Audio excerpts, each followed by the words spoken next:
Hello students, welcome in the physics class. So today we will study or give a short revision on the syllabus. So we will start with the first chapter, that is the physical world. We will only revise the important topics. So this is only the revision for the UT exam. So watch the video carefully. So we are going to start with the fundamental forces in nature. जो हम लोगों के पास क्या है, fundamental forces हैं, उनके बारे में हम लोग यहाँ पर आज पढ़ेंगे। पहले बात करते हैं हम लोग कि जो फंडामेंटल फोर्सेस हैं वो हैं कौन कौन से, उनकी बात कर लेते हैं हम लोग। That which are the fundamental forces in nature, तो उसकी बात करते हैं हम लोग। So fundamental forces in nature,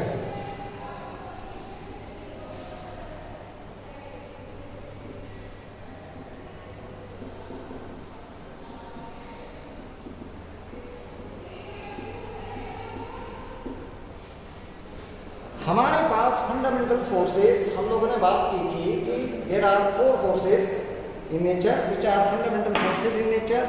पहला आप लोगों के पास था कौन सा, ग्रेविटेशनल फोर्सेस।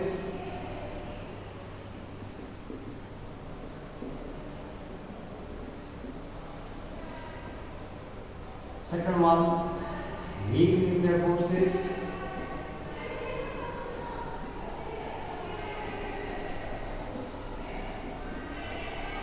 थर्ड वन आप लोगों के पास अगर बात करें हम लोग electromagnetic forces,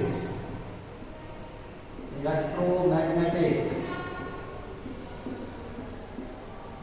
forces. And fourth one are the strong nuclear forces.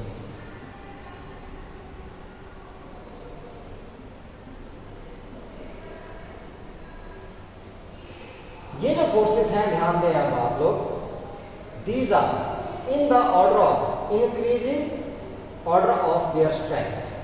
ऐसे ही ध्यान में इनको रखना है कि पहले तो हम लोगों ने बात की थी कि ये फोर्सेस आपके पास किस तरह के हैं। अब रिवीजन टाइम में मैं आप लोगों को बता रहा हूँ कि ये आप लोगों के पास क्या है, this order that is the increasing order of their strength. This is increasing order of the strength.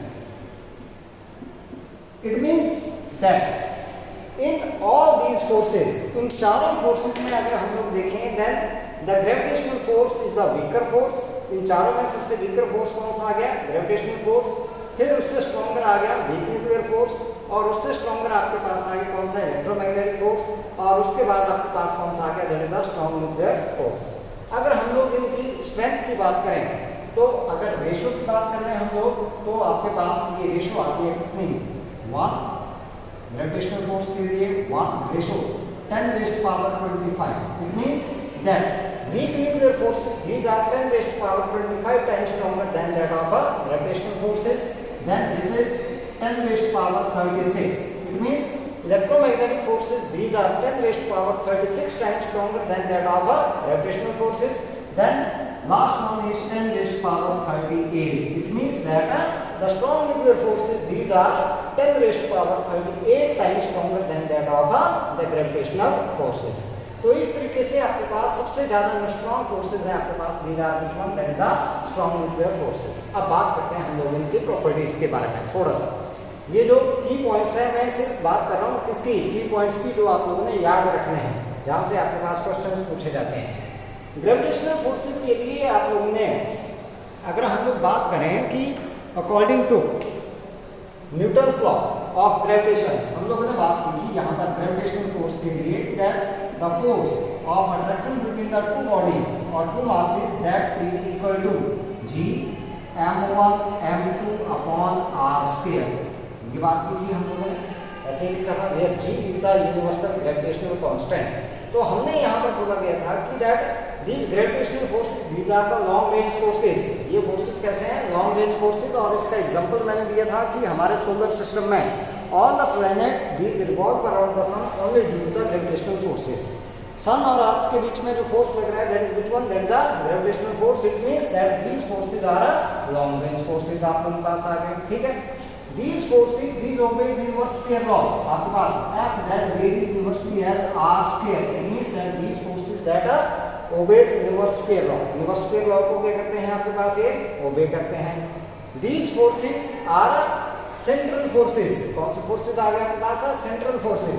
Central forces का मतलब क्या आ गया आपके पास? ये कोई दो bodies आपके पास आ गई. Then these forces act along the line joining the centers of the two bodies. ये एक का सेंटर आ गया, दूसरी का सेंटर आ गया, तो इस तरीके से आपके पास ये क्या करेंगे, एक्ट करेंगे. इसलिए इनको क्या बोला हम लोगों ने, these forces are which one? These are the central forces. ठीक है, कौन सा आगे? Central forces. These forces are conservative forces. कौन से forces आगे? Conservative forces. अब ये जो forces हैं आपके पास, these forces obey Newton's third law. Means these forces are action and reaction forces. अगर ये फोर्स F1 है तो ये फोर्स क्या हो गया? F2. तो आपके पास हम लोग लिख सकते हैं F1 that is equal to minus F2. मतलब ये फोर्सेस क्या है? Equal and opposite. जितने फोर्स से ये बॉडी 1 जो है दूसरी को अट्रैक्ट करेगी, उतने फोर्स से बॉडी 2 जो है 1 को अट्रैक्ट करेगी, लेकिन कौन सी डायरेक्शन में? अपोजिट डायरेक्शन में अट्रैक्ट करेगी. Therefore these forces are action and reaction forces. Moreover these forces are conservative in nature. कैसे फोर्सेज हैं आपके पास? Conservative in nature. Conservative forces कौन से फोर्सेज आते हैं? द फोर्सेज बाय विच और against which the work done to move a body only depend on the initial position and final position of the body and is independent from the path followed by the body. Then the forces are called conservative forces. तो ये forces आपके पास कौन से आ गए? Conservative forces. अब बात करते हैं यहाँ पर फील्ड पार्टिकल की. Field particle of the gravitational forces that is a graviton. Field particle ध्यान में रखना बेटा आप लोगों ने. यहाँ पर इनका फील्ड जो पार्टिकल है वो कौन सा आ गया? Field particle is a graviton. ये हमारे पास क्या आ गया? इनका फील्ड पार्टिकल आप लोगों के पास आ गया.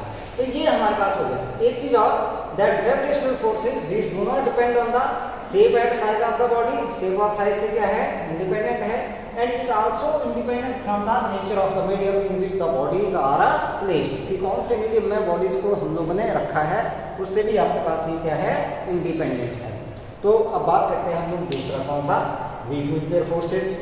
वीक न्यूक्लियर फोर्सेस के बारे में सिंपली ये बोला गया कि that these are 10⁻25 times stronger than that of the gravitational forces. और दूसरी बात ये की गई हमारे पास कि that these forces are between the meson and meson or meson and leptons. Means these are the forces between the elementary particles which have a short lifetime. जिनका लाइफ टाइम क्या है? बहुत ही कम है. उनके बीच में जो फोर्सेज होंगे आपके पास, उनको क्या बोल दिया हम लोगों ने?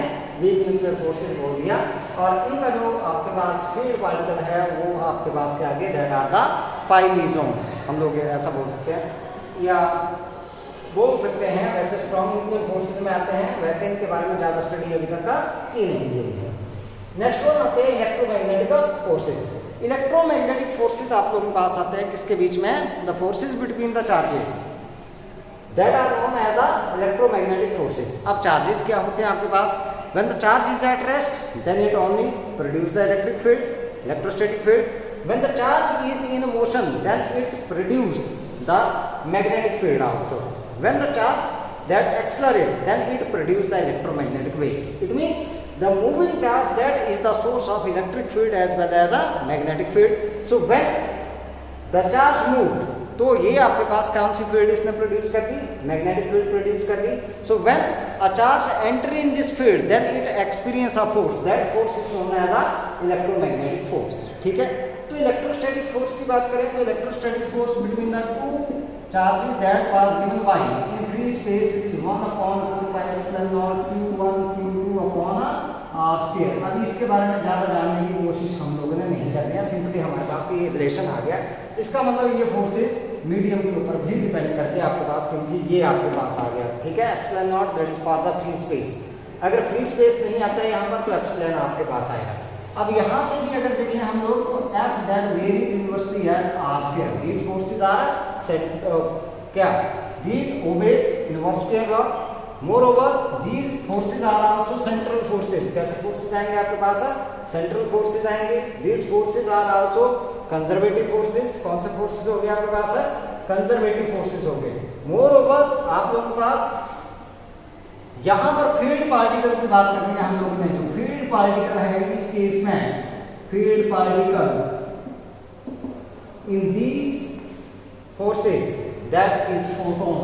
फोटोन ध्यान दें, फोटोन जो इलेक्ट्रोमैग्नेटिक फोर्सेस हैं उसमें फील्ड पार्टिकल कौन सा आ गया, दैट इज अ फोटोन। ठीक है।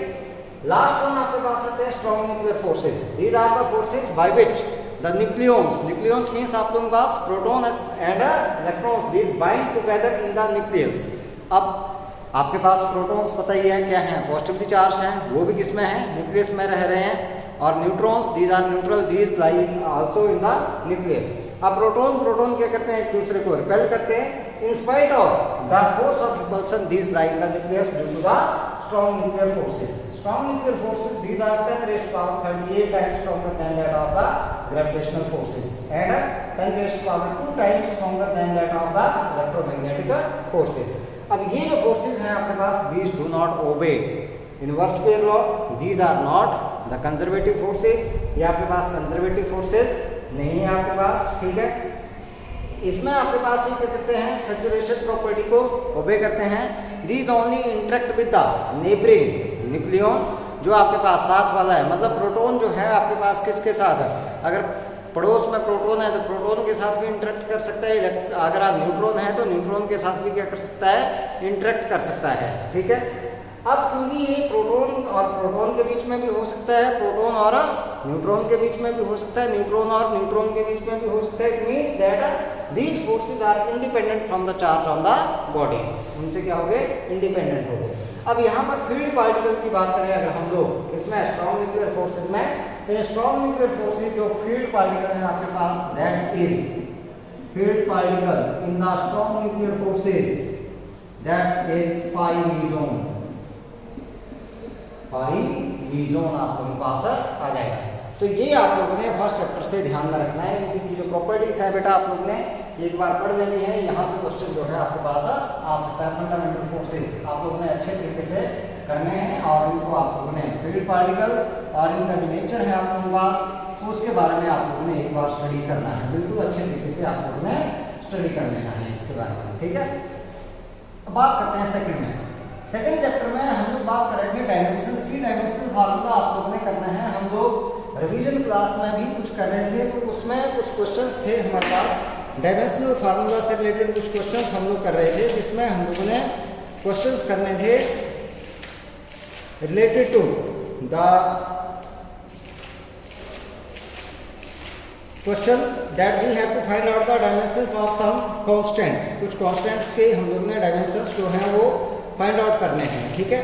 जिसमें मैंने आप लोगों को एक बात बताई थी कि that according to the principle of homogeneity, principle of homogeneity, that the quantities, जो क्वांटिटी है आपके पास कौन सी, फिजिकल क्वांटिटीज की बात करते हैं हम लोग, physical quantities of same dimensions that can only be added और सब्ट्रैक्टेड। दूसरी बात आप लोगों के पास, जब हम लोग किसी क्वांटिटी को उसी में ऐड करेंगे तो हमारे पास उसी तरह की क्वांटिटी ऐड ऑब्टेन होगी। फॉर एग्जांपल हमारे पास कल भी हम लोगों ने इसके बारे में बात की थी कि जब हमारे पास क्या होगा, that when the length is added to the length means L plus L, then we obtain only length। यहाँ पर 2L नहीं लिखना है। अगर आप लोगों ने लिख दिया कहीं पर यहाँ पर L plus M that is equal to, मान लो अगर आप लोगों ने लिख दिया यहाँ पर 2L, तो ये आपके पास हो गया गलत, दिस इज रॉन्ग, ठीक है। तो क्या आएगा, L plus L that is equal to L, मतलब लेंथ जब लेंथ में ऐड होगी तो क्या ऑब्टेन होगा, लेंथ ही ऑब्टेन होगी। अगर मैं लेंथ में से लेंथ माइनस करूंगा तो आपके पास लेंथ ही ऑब्टेन होगी, ना कि आपके पास कि मैं लेंथ में से लेंथ माइनस कर दूंगा। और अगर आप लोग कहीं लिख दो यहाँ पर 0, तो 0 लिख दिया तो भी आपके पास क्या हो जाएगा, गलत हो जाएगा, क्योंकि लेंथ में से लेंथ माइनस करेंगे तो हमारे पास क्या ऑब्टेन होगा, लेंथ ही ऑब्टेन होगी। वेलोसिटी है आपके पास जैसे LT-1 प्लस LT-1, तो आपके पास क्या आएगा, LT-1 ही आएगा। यहाँ पर 2 नहीं लगाना है आप लोगों ने, कहीं पर आप लोग क्या करते हो यहाँ पर 2 लगा दो तो वो आपके पास क्या हो गया, गलत हो गया फिर, ठीक है।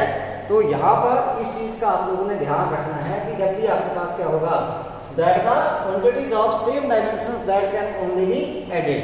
अब according to the principle of homogeneity, अगर एक साइड आप लोगों के पास क्या है, कोई क्वांटिटी है, जैसे मान लो फोर्स है आप लोगों के पास, तो दूसरी साइड मैंने लिख दिया, जैसे मान लो ax plus b t square, इस तरीके से लिख दिया, तो ये भी आपके पास पूरा का पूरा किसके बराबर हो गया, फोर्स के बराबर ही हो गया। अब इससे रिलेटेड हम लोग ये क्वेश्चंस जो है वो थोड़ा सा सॉल्व करते हैं, और इनको आप लोगों ने सीखने की कोशिश करनी है, और यहाँ से हम लोग डायमेंशंस निकालेंगे कि किस तरीके से आप लोगों ने डायमेंशंस यहाँ पर निकालने हैं। फॉर एग्जांपल हमारे पास दिया गया है कि एक वंडर वॉल इक्वेशन दी गई है, बहुत इंपॉर्टेंट क्वेश्चन है, कंपटीशन में, कंपटीशन की बुक में भी है और आपके पास दिया भी जाता है। ये एक इक्वेशन दी गई है wonder wall equation, that p plus a upon b square into this is b minus b is equal to r into t, where p is pressure, b is volume, r is gas constant and t is a temperature. Then what we have to do that find the dimensions of a and b. इसके a और b के हम लोगों ने क्या करना है, dimensions यहाँ पर फाइंड आउट करने हैं। आप ध्यान दें, हमने बोला according to the principle of homogeneity that the quantities of same dimensions that can only be added. It means हमारे पास ये प्रेशर है, इसमें ये क्वांटिटी ऐड हुई तो ये पूरा का पूरा क्या हो गया, प्रेशर के बराबर हो गया। ध्यान दें अब आप लोग, ये भी क्या हो गया आपके पास, प्रेशर ही हो गया। तो हम लोग पहले देखो प्रेशर, अगर मान लो आप लोगों को डायमेंशंस नहीं आते, प्रेशर के नहीं आते हैं, तो पहले प्रेशर के निकालो। देखो कोई शर्म की बात नहीं है इसमें, नहीं आते हैं भाई, नहीं आते हैं, निकाल लो पहले। प्रेशर हमारे पास क्या आता है, प्रेशर होता है दैट इज द फोर्स पर मीटर एरिया। फोर्स के सभी को पता है that m1 L1 T minus 2 और एरिया क्या है L2। तो हमारे पास क्या आ गया इसके dimensions, that is m1 L minus 1 T minus 2। ये आ गए किसके, प्रेशर के आपके पास क्या है डायमेंशंस आ गए, ठीक है। अब बात करते हैं हम लोग इसकी, यहाँ पर ये निकालना है हम लोगों ने वॉल्यूम। वॉल्यूम के डायमेंशन सभी को पता है, वॉल्यूम क्या आते हैं L3, ये डायमेंशन हो गए किसके, वॉल्यूम के। अब बात करते हैं हम लोग किसके निकालने हैं, A के निकालने हैं और किसके निकालने हैं, B के निकालने हैं। अब क्योंकि ये क्वांटिटी हमारे पास ऐड की गई है तो देखते हैं अब हम लोग पहले यहाँ पर देखते हैं। अब A upon B square, A upon B square that is equal to pressure, क्योंकि pressure that only be added to pressure, so therefore A that is equal to P into B square by P of pressure के dimensions that is M1 L minus 1 T minus 2 और volume के थे आपके पास कितने L2 और इसका है square यहाँ पर, तो इसका कर दो आप लोग स्क्वायर, तो हमारे पास बच गया क्या, that is M1 L minus 1 T minus 2 into L6। तो ये बच गए किसके बराबर, m1 L5 L minus 1 plus 6 that is equal to 5 और t कितना आ गया -2। तो ये किसके डायमेंशंस हो गया class, these are the dimensions of A के डायमेंशंस आपके पास ये आ गए m1 L5 t minus 2। अब B की बात करते हैं हम लोग, B तो सीधा है भाई आपके पास V minus B। अब क्योंकि वॉल्यूम में से सिर्फ वॉल्यूम ही सब्ट्रैक्ट हो सकता है, तो हमारे पास यहाँ से देखें, इस टर्म में से देखें, यहाँ से देखते हैं, तो B माइनस बी ये दे रखा है हमारे पास, तो इसका मतलब आपके पास क्या है हमारे पास, that B that is equal to B, तो इसका मतलब B के क्या आ गए, that is equal to L3। बस ये आपके पास किसके आ गए, B के आ गए, तो आगे किसके A और B के डायमेंशंस आपके पास सिंपली यहाँ पर आ गए, ठीक है। ऐसे ही हमारे पास ऐसे ये दे रखा है। अब एक और क्वेश्चन देख के चलते हैं, देखते हैं यहाँ पर इस तरह के क्वेश्चंस जो हैं वो कंपटीशन में पूछे जाते हैं बेटा, इनको ध्यान रखना है आप लोगों ने। मैं ये नहीं बोल रहा हूँ कि सिर्फ आप लोगों ने यही रिवाइज करना है, लेकिन इस तरह के क्वेश्चन जो हैं वो पूछे जा सकते हैं एग्जाम में।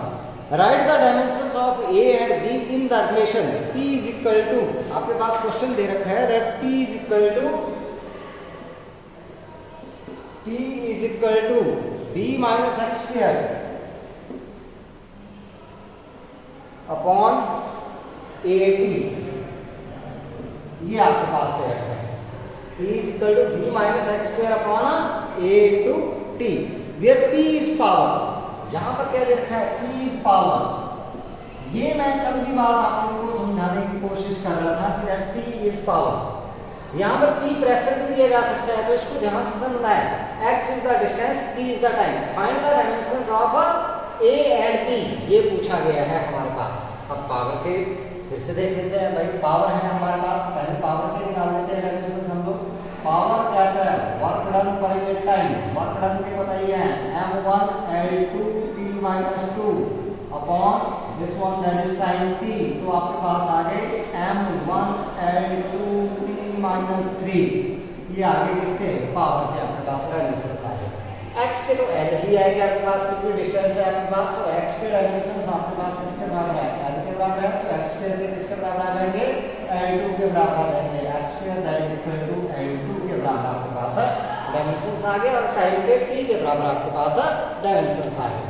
अब निकालने क्या है हम लोगों ने यहाँ पर a और b के। अब क्योंकि b माइनस एक्स स्क्वायर है, इसका मतलब this is the square of the length, तो भाई स्क्वायर ऑफ लेंथ अगर माइनस हुआ है तो इसका मतलब आपके पास ये किसमें से माइनस हो सकता है, स्क्वायर ऑफ लेंथ में से ही माइनस हो सकता है। It mean square of length मतलब ये एरिया है, तो एरिया जो है एरिया में से ही माइनस हो सकता है। तो सोल्यूशन निकालेंगे हम लोग यहाँ पर, पहले b के निकल जाएंगे यहाँ पर, तो हम लोग क्या लिखेंगे यहाँ पर, that b that is equal to x square, इसी के बराबर होगा according to the principle of homogeneity.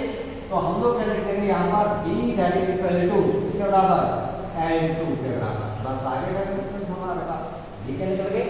अब बात करते हैं किसकी, इसकी a की, तो हमारे पास p है, p that is equal to, अब क्योंकि L2 माइनस L2, देखें थोड़ा सा ध्यान दें, L2 माइनस L2 यही है आपके पास upon a t, L2 minus L2 that is equal to L2, ऐसा मत कर देना, जीरो कर देना कहीं इसको, अपॉन a इंटू टी, यही हो गया आपके पास।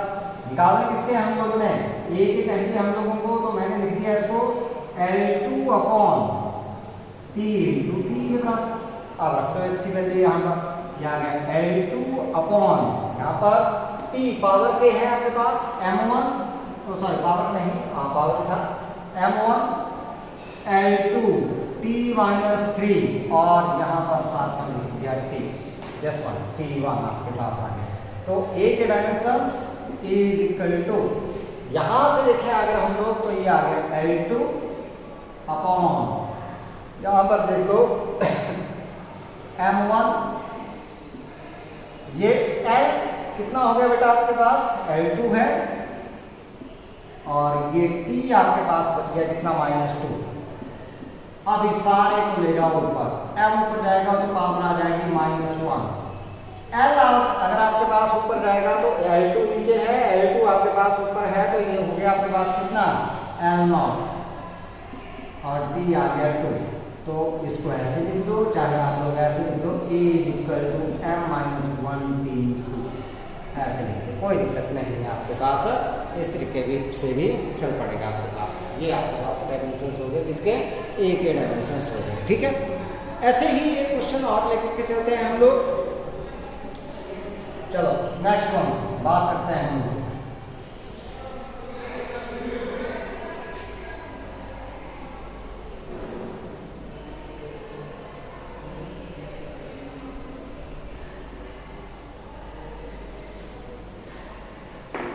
इसमें बोला गया है कि that the velocity v of a particle depends upon the time according to the equation v is equal to, यहाँ पर देखें अगर हम लोग, हमारे पास क्वेश्चन दे रखा है कि that v is equal to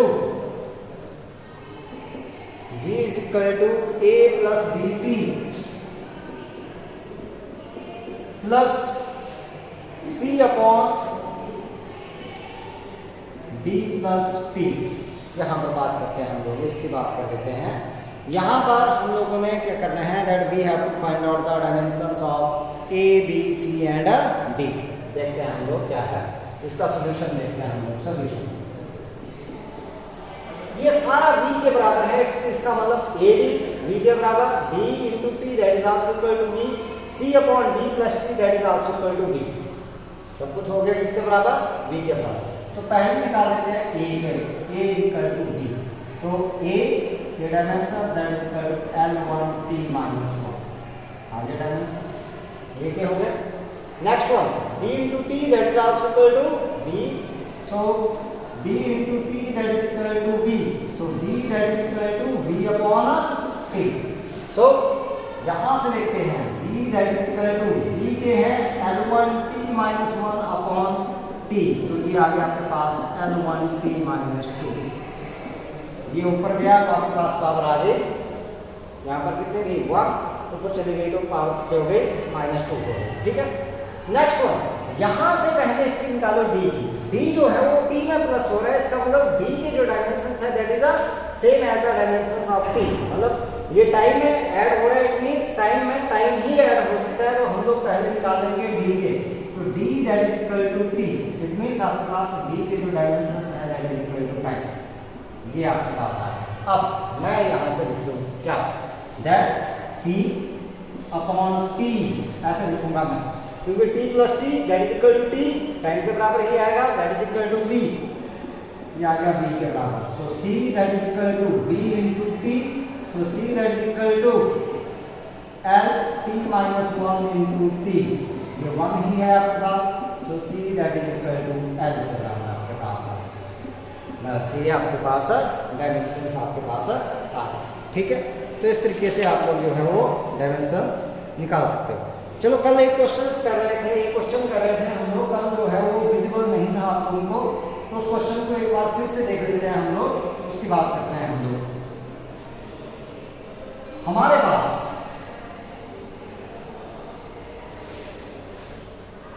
right the dimensions of a and b in the relation f is equal to, यहाँ पर देखते हैं हम लोग क्या दे रखा है, that f is equal to a under root x। देखो बेटा ये दे रखा है f is equal to a under root x plus b into t square, where f is force, x is distance, t is time. अब देखो हमारे पास यहाँ पर क्या है आपके पास, f इज फोर्स, तो ये भी किसके बराबर, फोर्स के बराबर ही हुआ, तो मैं क्या लिख दूँ इसको a under root x that is equal to किसके बराबर, f के बराबर, a के निकालना है तो that is f upon under root x, मतलब f अपॉन x पावर 1/2।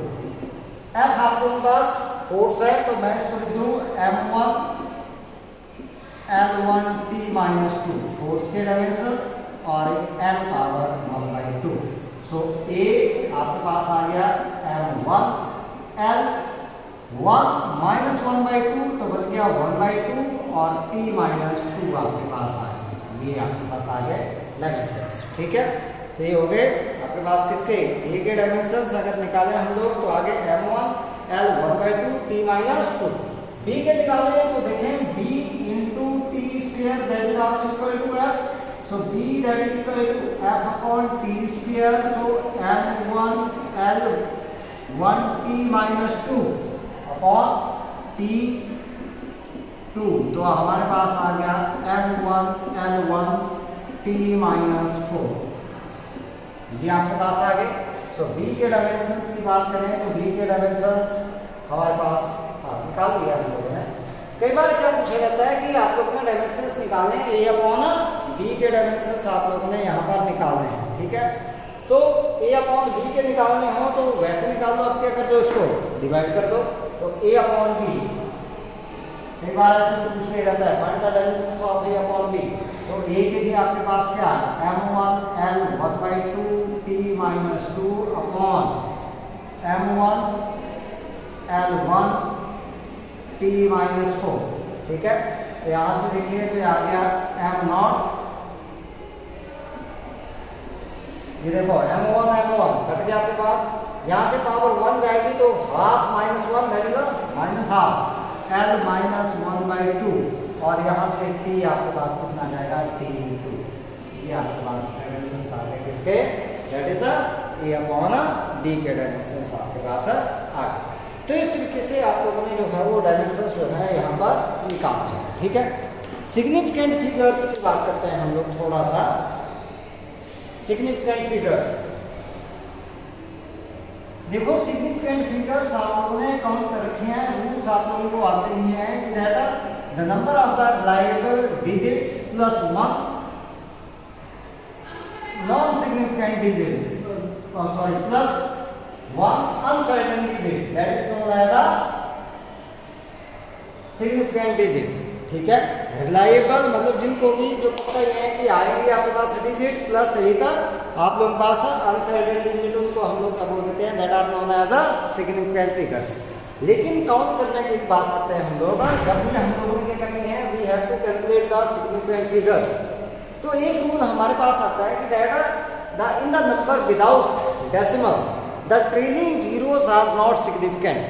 ये हम लोगों ने बात की थी और मैंने शायद उसको उसमें भी एक्सप्लेन किया गया था। डाउट क्लास जब हम लोगों ने ली थी, लाइव क्लास की बात की थी, अब ज़्यादातर बच्चे उसमें नहीं जुड़े थे, लेकिन हम लोग यहाँ पर बात करते हैं उसको, फिर से मैं वीडियो क्लास में उस बात को, उस पॉइंट को क्लियर करना चाहता हूँ मेनली। अब जैसे मान लो आपके पास ये नंबर दिया गया है कितना, 4200, ये आपके पास नंबर है इस तरीके से। अब यहाँ पर मैं लिखूँ अगर नंबर ऑफ सिग्निफिकेंट फिगर्स, तो इसमें आ गया आपके पास कितने, 2 significant figures.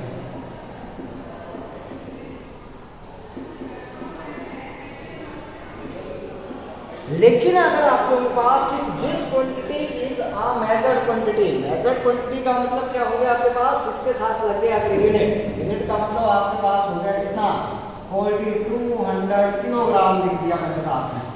Just one. Now, what is the number of the significant figures now?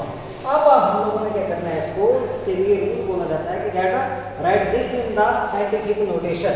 Scientific notation means we have to write down it in the metric power. Metric power में लिखने के लिए हम लोग क्या करेंगे, यहाँ से लेफ्ट साइड से एक अंक के बाद लगाएंगे decimal point.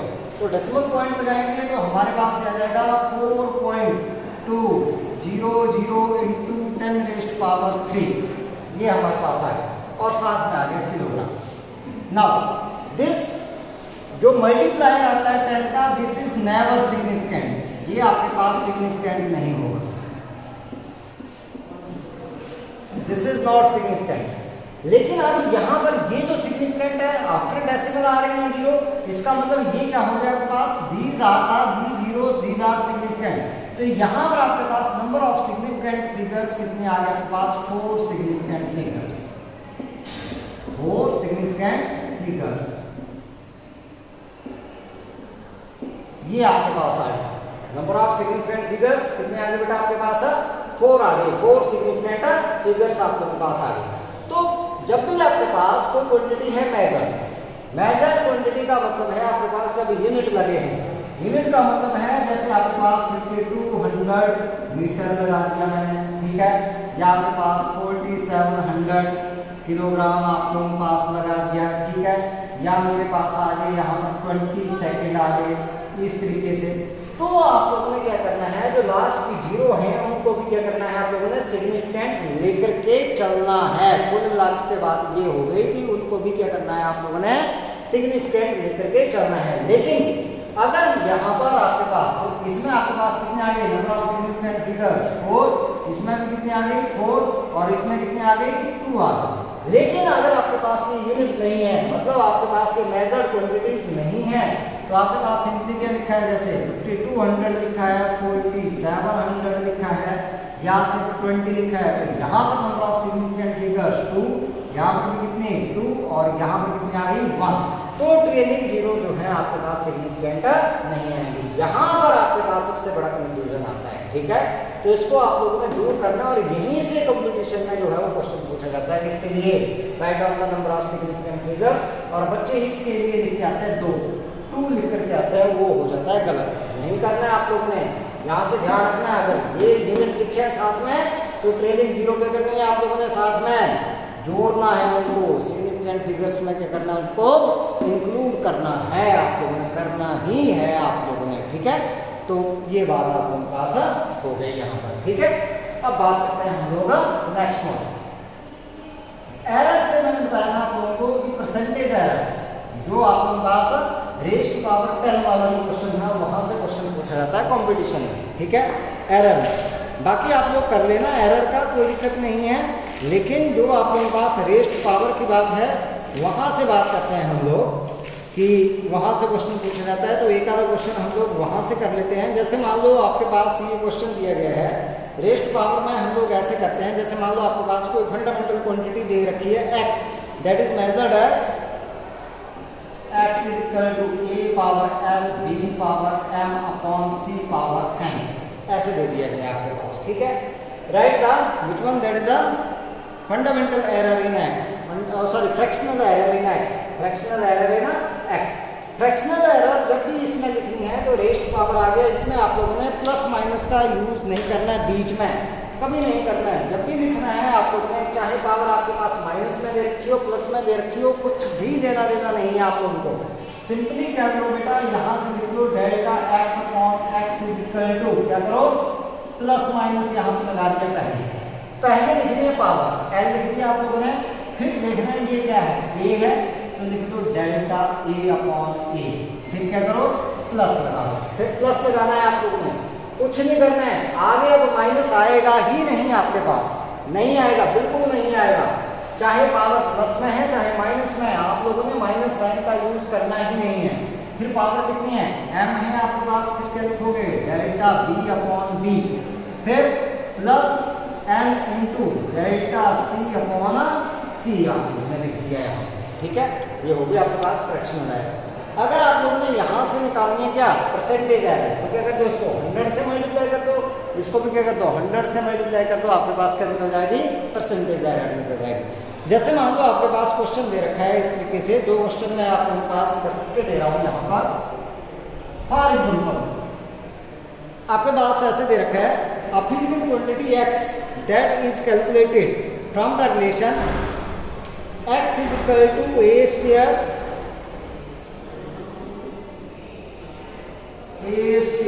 b cube c d under root, ऐसे दे रखा है। If the percentage error in the measurement of a b c d are 2%, 1%, ये दे रखी है 2%, 1%, ए बी, ये बी में दे रखी है, और उसके बाद आप लोगों के पास 3% एंड 4%, ये ए में है, ये बी में है, ये सी में है और ये डी में है। Then we have to calculate that what is the percentage error in x. हम लोगों ने एक्स में क्या करनी है, परसेंटेज एरर जो है वो यहाँ पर निकालनी है। आप देखते हैं कैसे निकालते हैं, देखते हैं हम लोग। तो क्या करो, पहले तो वही है, फ्रैक्शनल एरर निकालो, डेल्टा x अपॉन x, क्या करो बेटा यहाँ पर इक्वल टू प्लस माइनस लगा दिया हम लोगों ने, प्लस माइनस, पावर कितनी है कि 2, ये लिख दिया, फिर क्या लिखोगे, डेल्टा a अपॉन a, फिर क्या लिखो, प्लस b की पावर कितनी है 3, डेल्टा b अपॉन b, फिर प्लस लगाना है, फिर क्या है, c है आपके पास, क्या लिख दो, डेल्टा c अपॉन c, फिर प्लस। अब b अंडर रूट है, अंडर रूट का मतलब होता है पावर हाफ, तो यहाँ पर क्या कर दो, 1/2 डेल्टा d अपॉन d, ये आपके पास निकल गया फ्रैक्शनल एरर। अब निकालना है परसेंटेज एरर, तो परसेंटेज एरर के लिए क्या करो, multiply by 100, that is equal to plus minus, तो यहाँ से 2 delta a upon a into 100 plus 3 into delta b upon b into 100 plus delta c upon c into 100 plus 1/2 delta d upon d into 100, ये आपके पास है। अब ये हमारे पास आ गया delta x upon x into 100, इस percentage error in the x plus minus 2 into, this is the percentage error in the ए में कितनी है 2%, तो इसको लिख दो 2%, प्लस 3 इंटू बी में कितनी है आपके पास 1%, तो ये 1% लिख दिया, प्लस सी में आपके पास 1 ही है, तो इसकी परसेंटेज एरर कितनी है 3%, प्लस 1/2, और डी में कितनी है 4%, ये आपके पास आ गया। तो हमारे पास कितना आ गया, plus minus 2 into 2 4%, plus 3%, plus 3%, plus 2%, ये आपके पास आ गया। अब इनको जोड़ लो, कितना हो गया 4 3 7 प्लस 3 कितना हो गया 10, प्लस 3 12%। तो ये आ गया आपके पास कितना, प्लस माइनस 12% आपके पास आ गया। तो ये आपके पास क्या हो गई, एरर आ गई। ऐसे ही आपके पास अगर क्वेश्चन ऐसे है, कौन सा, एक और क्वेश्चन देखते हैं हम लोग।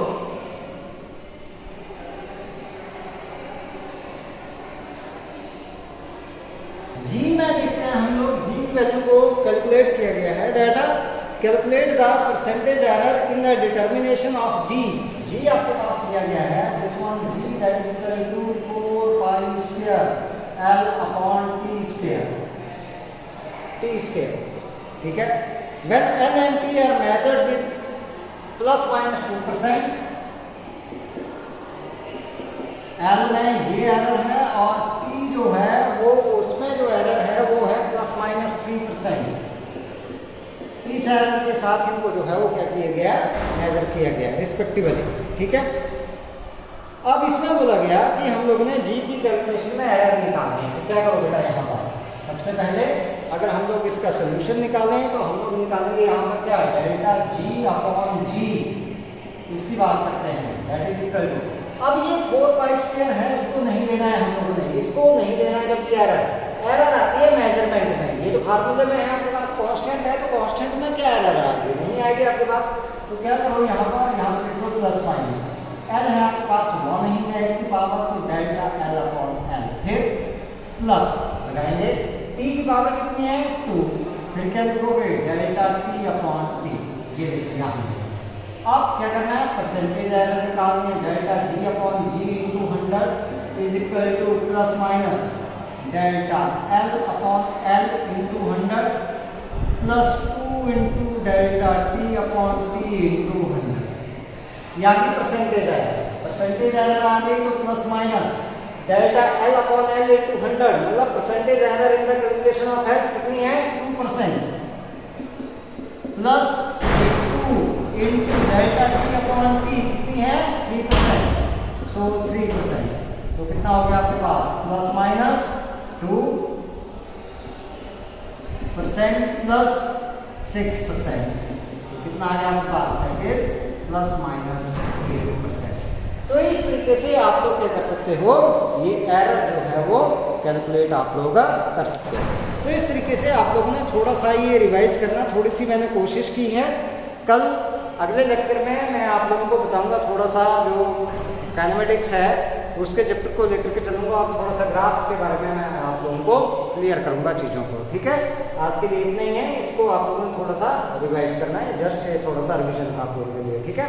Thank you and have a nice day.